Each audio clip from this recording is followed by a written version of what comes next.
মাতা মাদ্রাসা এবং উস্তাদ।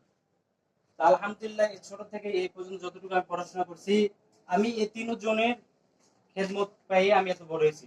আমি মাশাআল্লাহ লাইফ থেকে অনেকবার পালিয়ে গেছি, অনেকবার এই জায়গায় ওই জায়গায় আমাকে ধরে নিয়ে এসেছে। আমি অনেকবার কমই জায়গা থেকে পালিয়ে গেছি, এমনকি আলিয়াতে ভর্তি হয়েছি। তারপরও জানি না আল্লাহ তাআলা আমার ভিতরে কি রাখছে, আল্লাহ তাআলা আমাকে পুনরায় আবার কমের ভিতর নিয়ে আসছে।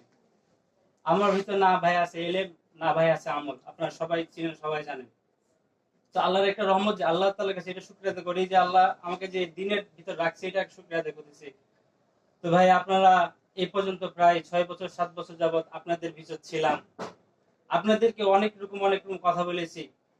এমনকি বলেছি একটা কথা দ্বিতীয়বার যদি বলি আমি অনেক সময় কড়া ভাবে বলে ফেলেছি। এবং অসংখ্য ভাই আছেন যারা অনেক আমার প্রতি রাগ করছেন। এই জন্য ছোট ভাই হিসাবে, যদিও ছোট, কিন্তু আল্লাহ তাআলা আরো একটা মজা আছে, সেটা হচ্ছে হুজুরদের সাথে থাকা এবং মানুষের খেদমত করা। যারা হুজুরদের সাথে সম্পর্ক এবং মানুষের খেদমত করেন তারা ভাই জানেন যে এই জিনিসটির ভিতরে আরো কি একটা মজা আছে। এজন্য সবার কাছে ক্ষমা চাবো, সবাই ক্ষমা চাইতেছি ভাই যে আপনার আল্লাহর হস্তে আমাকে মাফ করে দিবেন এবং আমার জন্য এবং পরিবারের জন্য, পিতা মাতা, আসাদায়ে কেরাম, মাদ্রাসার জন্য, সবার জন্য দোয়া করবেন। এই জন্য শেষ করতেছি। আসসালামু আলাইকুম ওয়া রাহমাতুল্লাহি ওয়া বারাকাতুহু। ওয়ালাইকুম আসসালাম।